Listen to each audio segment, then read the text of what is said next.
है ना। योग की अलग अलग परिभाषा होती है। जैसे कि हम जानते हैं योग है चित्त वृत्ति निरोधा, योग है आत्मा का परमात्मा से कनेक्शन।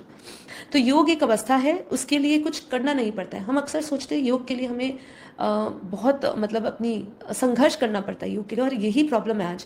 जब हम कर्म की बात कर रहे हैं तो सीधा संबंध आता है कि आपके भीतर क्या संस्कार है, चित्त में क्या आपके इंप्रेशंस पड़े हैं, उसके अनुसार ही आप कर्म करेंगे। जो आपके अंदर विचार है वही योग बन जाता है। पर यहाँ पे कर्म योगी बन के अगर हम योग करते हैं, योग युक्त अवस्था क्या है उसको जब हम प्राप्त करके करते हैं तो वो योग कहलाता है। अगर कोई नेगेटिव आत्मा कोई भी कर्म कर रही है और हम बोले ये तो योग है, क्योंकि वो उसके लिए साधना है, वो उसके लिए श्रेष्ठ कर्म है, लेकिन वो नेगेटिव कर्म है, किसी को मारना, किसी के लिए बुरा सोचना, किसी के लिए बुरा करना, ये सब भी योग अगर हो गया तो बहुत मुश्किल हो जाएगी। मतलब कर्म को डिफाइन करेंगे और योग को डिफाइन करेंगे तो बहुत गड़बड़ हो जाएगी।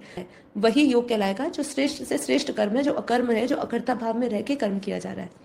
यानी स्वाभाविक संयोग ही योग है। ये स्वाभाविक संयोग, संयोग किसके साथ? देह के साथ, संबंधों के साथ, मनुष्यों के साथ, देहधारियों के साथ। अगर इनके साथ आपका स्वाभाविक संयोग हो रहा है तो वो योग नहीं कहलाएगा।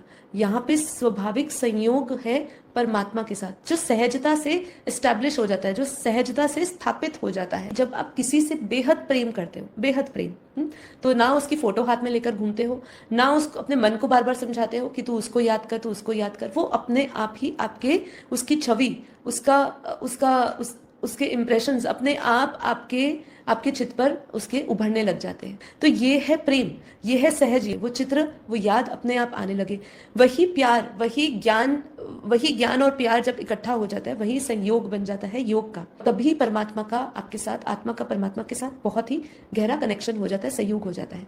इसी को योग युक्त अवस्था कहा गया, इसलिए सहज योग कहा है। अपने आप को बांध के, शरीर को बांध के योग करने की बात नहीं, आप लेट के भी कर सकते हो। बात है सिर्फ बुद्धि की, बात है कि आपकी बुद्धि में किसका चित्र चल रहा है, आपके चित्त पर किसके चित्र उभर कर आ रहे हैं। योग मतलब जुड़ना होता है। प्रश्न ये आता है कि हर पल किससे जुड़े। यदि हम विचारों से जुड़े हैं, इच्छाओं से जुड़े हैं, अहंकार से जुड़े हैं, तो यह योग नहीं है। इसलिए यहाँ पे सहज योग किसके साथ जुड़ने के लिए कहा है? सहज योग अपने बेहद के परमपिता परमात्मा से। योग तब होता है जब आत्मा अपने मूल स्वरूप से जुड़ जाए, इसीलिए वहां बेहद का पुरुषार्थ है। जैसे हमारे आवरण हटते जाएंगे वैसे ही हमारे जो आत्मा के संस्कार है, अर्थात जो मूल स्मृतियां हैं, वो आने लगेगी।